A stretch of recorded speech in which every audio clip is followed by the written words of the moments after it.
Gold Derby. I'm here with Amanda Spears and Rob Licuria. We're here to talk about episode 5 of season 3 of Outlander, Freedom and Whiskey. And oh God, it was a good one. It has a lot of stuff to talk about. And before we even go there, Amanda, what were your initial reactions? How do you sum up this episode? I love Roger. Thank God for Roger, because Claire gave up last week. And I love that he figured it out and just showed up on Christmas Day. Like, that is so awesome. It's pretty good. It's pretty bloody good. But yeah, I want a Boston cream pie and every typical thing you can think of. Yeah. But what about the elephant in the room? It looks like we're getting that reunion. Like, it's pretty much happening. We got to see it from one perspective. And I think this wouldn't be a good episode. I'm sorry to interrupt you. That's all right. This wouldn't be a good episode for Katrina Balfe to submit if she should get that Emmy nomination. But I think for costumes, this might be a good one because they go from the 60s to the 18th century. Yeah.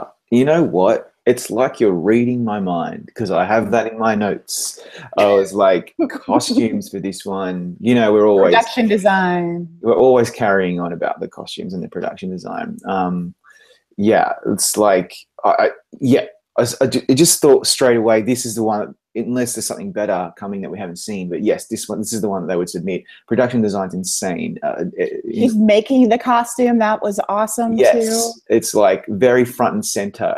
So I think that's a definite good call. But anyway, it was really cool that, you know, we got part of the reunion. Obviously, the next episode is now going to continue that, and we'll get to see more and how it happened from the other perspective. I loved his reaction at the end. That was awesome.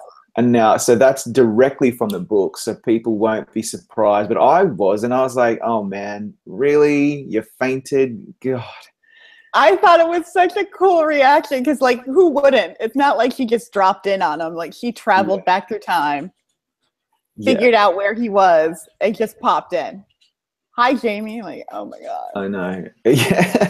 Yeah, it was pretty exciting. So, Freedom and Whiskey, written by Toni Graphia and directed by Brendan Maher.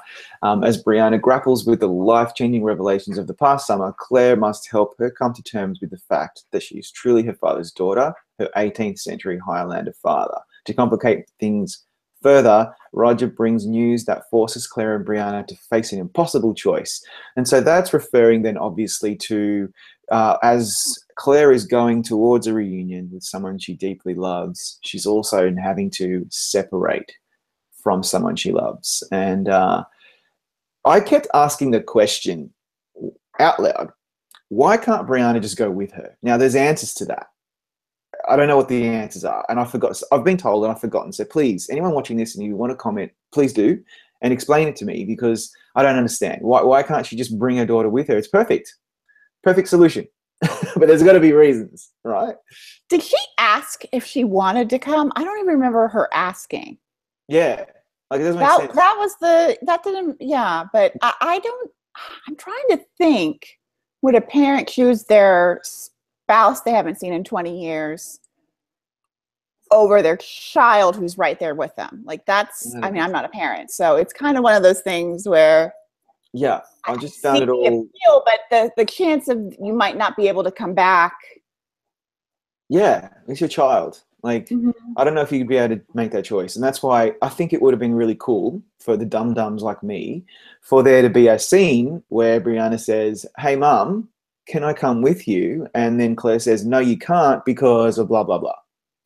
That would have been really cool, but we didn't. It's going to be far more of a culture shock if Brianna did go, just because of the whole 60s. They're a little bit more independent than they were. Yeah, and there was no 20 in the 40s. No indoor plumbing, no hygiene, all the other stuff. So Roger's watching Batman. I love the music in this episode over her making the I don't know if it was the Batman music because he was watching a lot of TV, but he was. Still, it was really, really, again, production design, costume design. So far, this is a great episode for you because we get all of the gizmos and gadgets. Yeah, and so let's go back to the main part of this. Is like, so Roger finds the clue and tells Claire, and they use these historical records to bridge this gap. And then Claire realizes that it must be this print shop. He's using his middle name. And now I think that is a really huge risk to take on such a tiny little clue that I found it very hard to believe, but you have to suspend disbelief and you just have to go with it.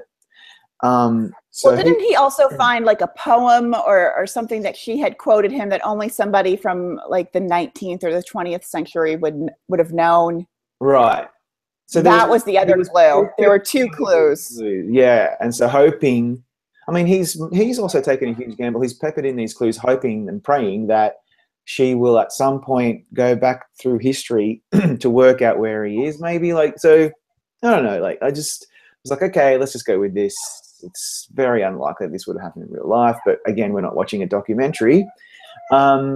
And then, yeah, this would not happen. I mean, we know this can't happen. Well, you wouldn't be able to walk through stones and go through time. So I really just need to kind of settle down about the accuracy. Well, I just was like, how did she end up in the exact same time? I mean, that's the thing that would have stopped me from doing it again is what makes you think you're going to click on these rocks, you're going to touch these rocks again, and you're going to end up 20 years later.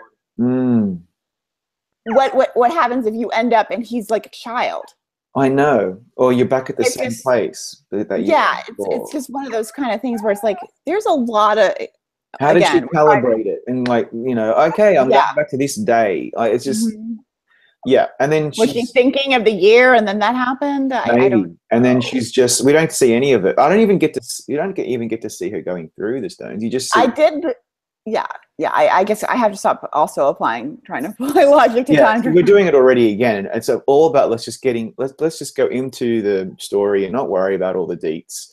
But so then you get a lot of pining for her lost love with the swelling choral music, and all of that is beautiful. And then we know this. Okay, this is my criticism because I loved this episode, but I want to be constructive. We know Claire is going back.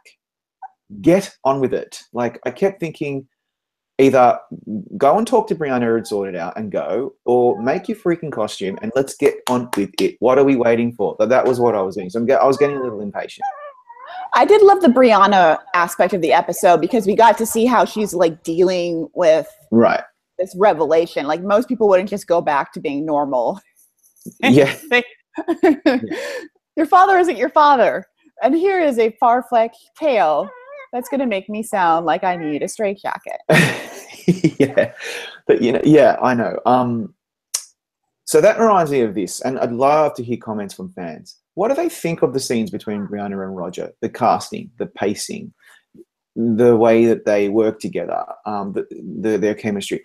I'm not 100% sure. I think that, as I said in the last recap we did, I'm starting to buy them a bit better, like buy them as characters and their casting, and I'm really kind of enjoying watching them, but I'm not 100% there yet, and I'm probably in the minority, so I'd love to hear from everybody. What do you think, Amanda? Are you enjoying their I like them. I do. I think that they're trying to establish a second relationship quickly, which I'm sure the book probably goes into more details.